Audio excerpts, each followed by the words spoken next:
Okay हम लोग पहुंचे अकाउंटिंग इक्वेशन पे।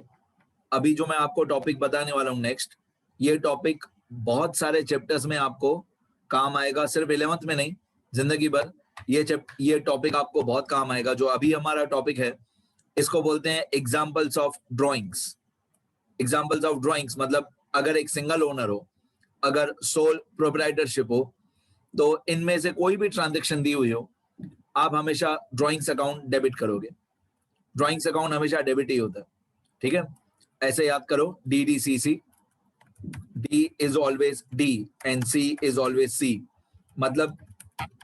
मतलब drawings account is always debited and capital account is always credited. DDCC याद करो, ड्रॉइंग्स अकाउंट हमेशा डेबिट होता है, कैपिटल अकाउंट हमेशा क्रेडिट होता है। अब मैं आपको कुछ 8-10 ट्रांजेक्शंस बताऊंगा। इन ट्रांजेक्शंस में से कोई भी ट्रांजेक्शन आपको दी हो, आप हमेशा ड्रॉइंग्स अकाउंट डेबिट करोगे। ये ड्रॉइंग्स के एग्जांपल्स हैं कि कौन सी ऐसी ट्रांजेक्शन होती है जिसमें ओनर ने बिजनेस का पैसा यूज करके अपने घर का पर्सनल कोई खर्चा किया। मतलब यहाँ पे ओनर ने पैसा बिजनेस में से निकाला है और जो एक्सपेंस पे किया है वो ओनर का पर्सनल एक्सपेंस है। तो ये सब उसकी लिस्ट है। In all the following transactions, drawings account will be debited. First, income tax paid. अब इनकम टैक्स पेड जो है ये ओनर का पर्सनल एक्सपेंस है, ये बिजनेस का एक्सपेंस नहीं है, क्योंकि बिजनेस का सारा प्रॉफिट ओनर को मिलता है, तो उस प्रॉफिट पे टैक्स भी ओनर ही भरेगा। तो इनकम टैक्स जो है वो ओनर का पर्सनल एक्सपेंस है, ये बिजनेस का एक्सपेंस नहीं है। This is a personal expense of the owner, this is not the expense of business. ये पहला एग्जांपल हो गया। दूसरा example, life insurance premium paid. अब लाइफ इंश्योरेंस प्रीमियम पेड जो है ये भी ओनर का पर्सनल एक्सपेंस है, लाइफ इंश्योरेंस प्रीमियम पेड, क्योंकि लाइफ जो होती है लाइफ ओनर की होती है, बिजनेस की नहीं। बिजनेस तो नॉन लिविंग थिंग होता है, बिजनेस तो नॉन लिविंग बीइंग होता है। अगर मैं आपको यहाँ पे साइड में लिख के दूं, एक और रूल या नोट करके लिख के दूं कि फायर इंश्योरेंस प्रीमियम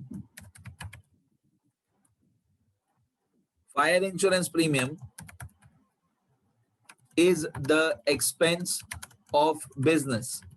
अगर हमने फायर इंश्योरेंस प्रीमियम पे किया है तो वो बिजनेस का ही खर्चा है, लेकिन अगर हम लोगों ने लाइफ इंश्योरेंस प्रीमियम पे किया है तो ओनर का पर्सनल एक्सपेंस है।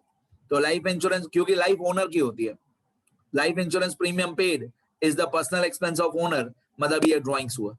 जैसे यहाँ पे इनकम टैक्स था, तो इनकम टैक्स ओनर का पर्सनल एक्सपेंस है, लेकिन अगर हम लोग GST पे करें, GST के बारे में भी बहुत डिटेल में रूल्स आएंगे। अगर हम लोग GST पे करेंगे, goods and services tax, GST paid is an expense of business. GST मतलब गुड्स एंड सर्विस टैक्स, इतना तो सबको मालूम है, बहुत सारा न्यूज में सुना होगा। गुड्स एंड सर्विस टैक्स, ठीक है। फायर इंश्योरेंस प्रीमियम बिजनेस का खर्चा है, GST भी बिजनेस का खर्चा है, लेकिन इनकम टैक्स अगर लिखा हुआ इनकम टैक्स तो ओनर का पर्सनल एक्सपेंस है। लाइफ इंश्योरेंस प्रीमियम ओनर का पर्सनल एक्सपेंस है। फिर rent of residence paid, rent paid for residence मतलब घर ओनर का पर्सनल एक्सपेंस हो गया। तो अगर घर का रेंट पे कर रहे हैं तो ओनर के लिए वो ड्रॉइंग्स हुआ, ठीक है। घर का रेंट पे कर रहे हैं तो ओनर के लिए ड्रॉइंग्स हुआ, लेकिन अगर हम लोग ऑफिस का रेंट पे कर रहे हैं तो बिजनेस का एक्सपेंस हुआ। Office rent paid is an expense of business. अगर हम ऑफिस का या गोडाउन का रेंट पे कर रहे हैं, ऑफिस रेंट पेड या godown rent paid, office rent paid और godown rent paid is an expense of business, ठीक है। घर का रेंट जो है वो ओनर का पर्सनल एक्सपेंस हुआ, ऑफिस का या गोडाउन का या शोरूम का जो रेंट हुआ वो बिजनेस का एक्सपेंस हुआ। फिर goods taken for personal use, अगर ओनर ने बिजनेस में से गुड्स निकाले हैं फॉर पर्सनल यूज, अपने घर के लिए, तो वो एक तरीके का ड्रॉइंग्स है। फिर cash withdrawn cash withdrawn from business for personal use, अगर बिजनेस में से ओनर ने कैश निकाला अपने पर्सनल यूज के लिए, घर के लिए, वो भी एक तरीके का ड्राइंग्स है. Whenever personal use, private use, domestic use और household purpose is given, किसी भी क्वेश्चन में ऐसा लिखा हुआ पर्सनल यूज के लिए, प्राइवेट यूज के लिए, डोमेस्टिक यूज के लिए, हाउस होल्ड पर्पज के लिए हमने कुछ भी पे किया, इन चारों में से कोई भी शब्द लिखा हुआ तो कंपलसरी ड्राइंग्स अकाउंट ही डेबिट होगा. आगे फिर एक एग्जांपल लिखा हुआ है, पेड कॉलेज और स्कूल फीस ऑफ सन और डॉटर ऑफ ओनर. ओनर ने क्या किया, अपने बिजनेस में से अपने बेटे या बेटी की कॉलेज की या स्कूल की फीस पे किया. पैसा कहां से निकाला, बिजनेस में से, और पे कहां पे किया, अपने बच्चों के लिए. तो अगर ओनर ने अपने बच्चों के लिए कुछ पे किया तो ये भी एक तरीके का ड्राइंग्स है, क्योंकि पैसे बिजनेस में दे गए. आगे, if the owner has purchased anything for personal use, owner ने बिजनेस के पैसों में से कुछ भी खरीदा अपने पर्सनल यूज के लिए तो एक तरीके का ड्राइंग्स है. फिर अगर लिखा हुआ विड्रॉन रुपीज एनीथिंग, विड्रॉन कोई भी amount from bank for personal use, owner ने 50 रुपीज या 500 रुपीज या 50,000 रुपीज बैंक में से विड्रॉ किए फॉर पर्सनल यूज. बैंक में से पैसे निकाले, मतलब बैंक कौन सी बैंक, जहां पे बिजनेस का करंट अकाउंट होगा, तो बिजनेस के करंट अकाउंट में दे, बैंक अकाउंट में दे, ओनर ने पैसे विड्रॉ किए अपने घर के लिए, ये भी एक तरीके का ड्राइंग्स है. इफ वी मतलब honour, if we gift something on the occasion of a personal relation, अगर आपके किसी भाई बहन कजिन की या किसी रिलेटिव की शादी है या कोई मैरिज है या फंक्शन है और वहां पे जो आपने गिफ्ट पे किया उस गिफ्ट का पैसा बिजनेस में से पे किया तो वो भी एक तरीके का ड्राइंग्स है. डोनेटेड कैश और goods on the death anniversary of grandfather, ये भी पर्सनल रिलेशन आ गया, ग्रैंडफादर.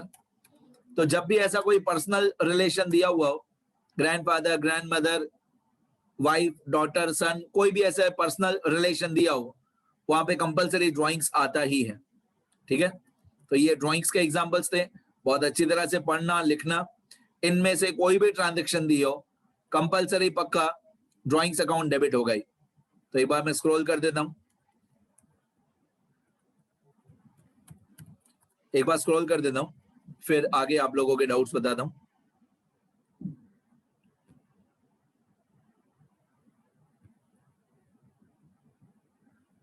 सबसे इंपॉर्टेंट ये पहले दो ही हैं, इनकम टैक्स पेड और लाइफ इंश्योरेंस प्रीमियम पेड. ये दोनों ओनर के पर्सनल एक्सपेंसेस हैं. लिखना अच्छी तरह बेटा, जो लोग भी रिकॉर्डेड वीडियो देखेंगे अच्छी तरह लिखना. और ये 3 एग्जांपल्स हैं बिजनेस एक्सपेंसेस के, ये सब बिजनेस के एक्सपेंस हुए. ठीक है, और ये जो 11 एग्जांपल लिखे हुए हैं ये ड्राइंग्स हुए. चलो इतना लिखो पहले सब लोग, फिर आगे और भी पढ़ाता हूं. इतना लिखो सब लोग. नेक्स्ट जो टॉपिक है बेटा हमारा, इसको हम लोग बोलेंगे एग्जांपल्स ऑफ नो एंट्री या examples of non economic transaction.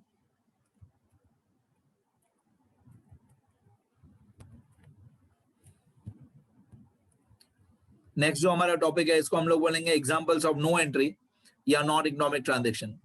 इनमें से इन ट्रांजैक्शंस में से कभी भी कोई भी ट्रांजैक्शन दिया हुआ हो तो आप अपने आंसर में डायरेक्टली लिखोगे नो एंट्री या नॉन इकोनॉमिक ट्रांजैक्शन.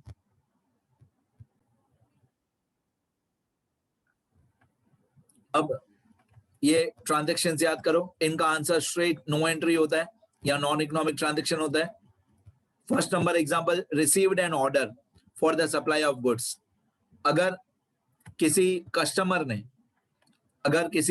ने हमको ऑर्डर दिया फ्रॉम अ कस्टमर, किसी कस्टमर ने हमको ऑर्डर दिया कि उस कस्टमर को मान लो 2 लाख रुपीस के गुड्स चाहिए, तो कस्टमर ने हमको ऑर्डर दिया फोन पे या ईमेल पे या किसी भी तरीके से कस्टमर ने हमको बताया कि हमारे कस्टमर को 2 लाख रुपीस के गुड्स चाहिए.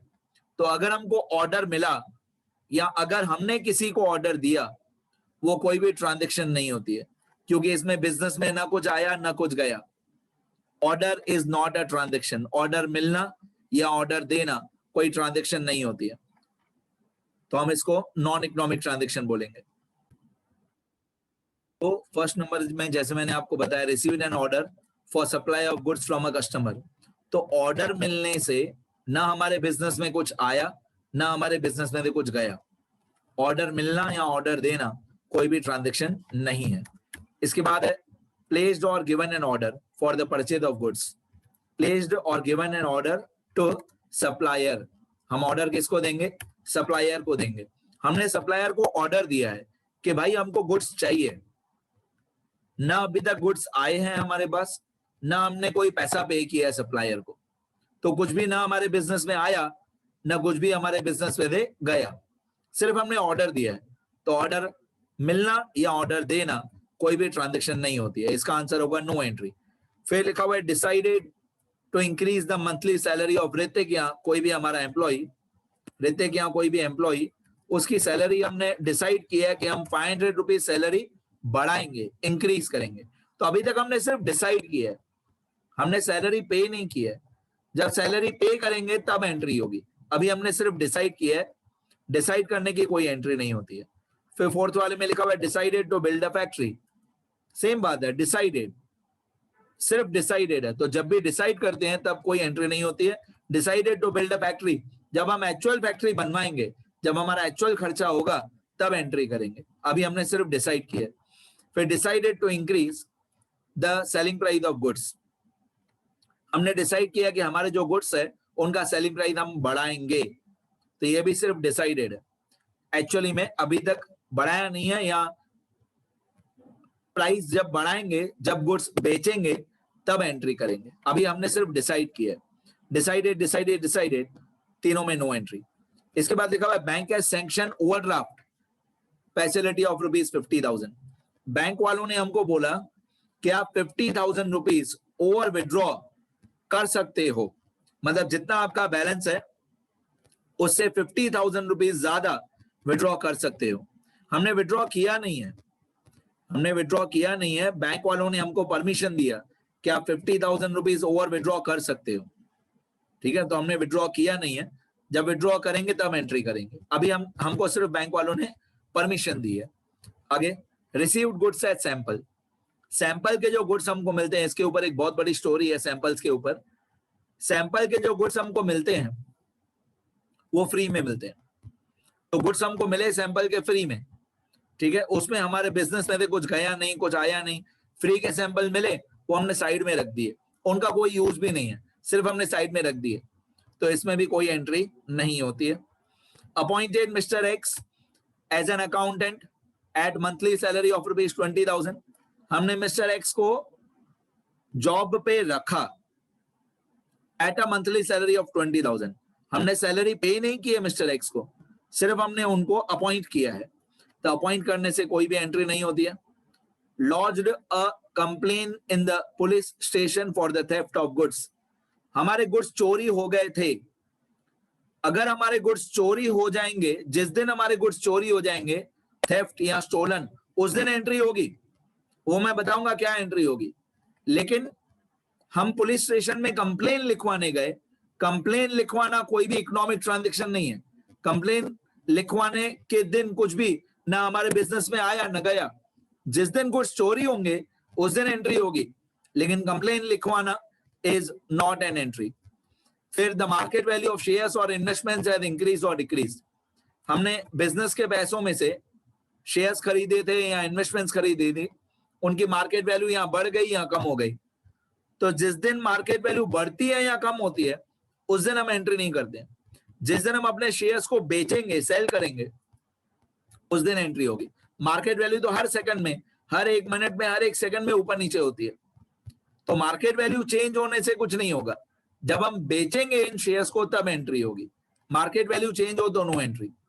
यहाँ पे मैंने कुछ नोट्स लिख के रखे हैं कि कब कब एंट्री होती है। देखो, इसमें लिखा है मैंने कि अगर बैंक वाले हमको लोन सैंक्शन करते हैं, इफ बैंक हैज सैंक्शनड और granted loan to us, then the entry should be done. ऊपर लिखा हुआ था ओवरड्राफ्ट, अगर ये 6th पॉइंट में लिखा हुआ था ओवरड्राफ्ट, अगर बैंक वाले हमको ओवरड्राफ्ट की फैसिलिटी देते हैं तब कोई एंट्री नहीं होती है। लेकिन अगर बैंक वाले हमको लोन देते हैं, बैंक वाले अगर हमको लोन देंगे तो ऑब्वियसली हमको पैसा मिलेगा, तो उसकी एंट्री होती है। आगे, if goods are given as sample then the entry should be done। देखो गुड्स रिसीव हुए एज सैंपल, ऊपर 7th पॉइंट में लिखा हुआ है गुड्स रिसीव हुए एज सैंपल तो नो एंट्री। लेकिन अगर हमने गुड्स दिए एज ए सैंपल तो एंट्री होगी। वो मैं सिखाऊंगा क्या एंट्री होगी, कैसे वो एंट्री रिकॉर्ड करते हैं, वो सब मैं सिखाऊंगा। इसके बाद if goods are theft then entry should be done. अगर हमारे गुड्स चोरी हुए तो हम एंट्री करेंगे, बाकी पुलिस स्टेशन में कंप्लेन लिखवाना कोई एंट्री नहीं होती है। ठीक है, तो मैंने ये भी बता दिया कब एंट्री नहीं होती है, मैंने ये भी बता दिया कब एंट्री होती है। ऐसी लाखों अलग अलग ट्रांजेक्शन्स आती है, रोज अलग अलग ट्रांजेक्शन्स आएंगी जिसमें हमारे बिजनेस में क्या आया क्या गया, क्या आया क्या गया, हर ट्रांजेक्शन में यही होता है कि किसी भी ट्रांजेक्शन से बिजनेस में आया क्या और गया क्या। तो मैं एक बार स्क्रॉल कर देता हूं, ये वाला टॉपिक भी लिखना अच्छी तरह।